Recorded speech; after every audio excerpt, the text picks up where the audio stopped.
Oh, that. Sorry. The top part is a wave shaper. Okay. The second bit is just a VCA, Oh, yeah. and that's his ring mod, which is a really nice ring mod actually. I suppose I can choose that. I'll take it out of I'll just put a couple of signs in there so we can hear it. It's a nice ring mod. It's got a feedback switch on it, which makes it.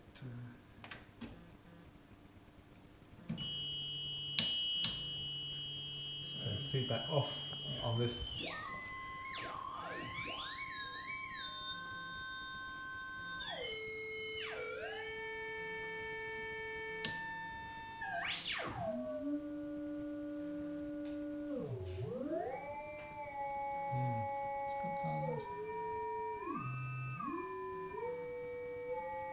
It is nice, isn't it? Sort of kind of woody. That's sort of feedback sound. in. Yeah.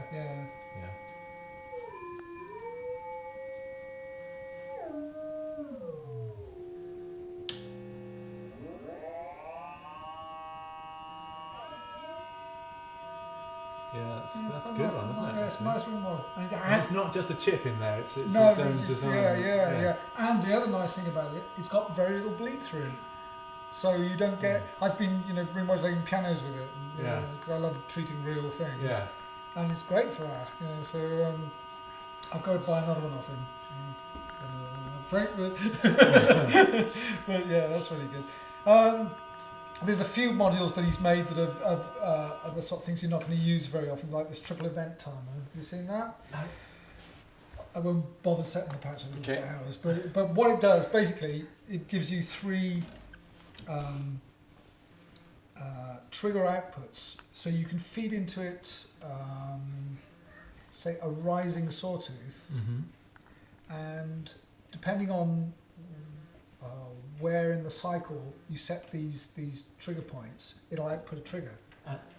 Yeah. Okay. So you can get a like a very fast 3 envelopes to trigger together, in a kind of little sort of burst, like a flower. Yeah. But the nice thing about it is, because it doesn't matter if you change the frequency, they all stay synchronized, because it's always seeing the rising sawtooth. Yeah. So even if that sawtooth is of a great frequency, the actual rise is always going to be the same.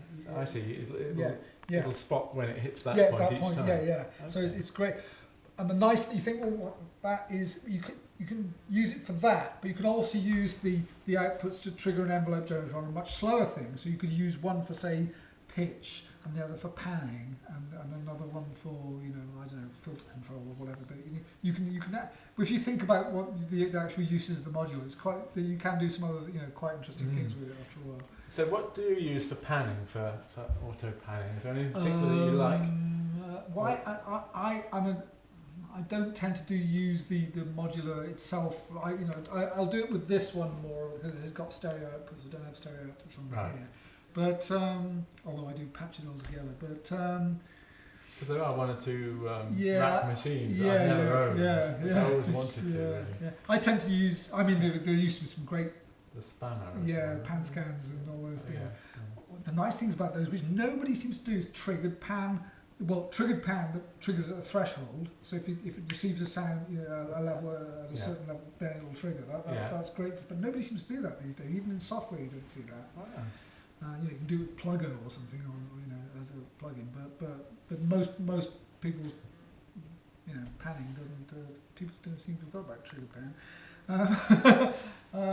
What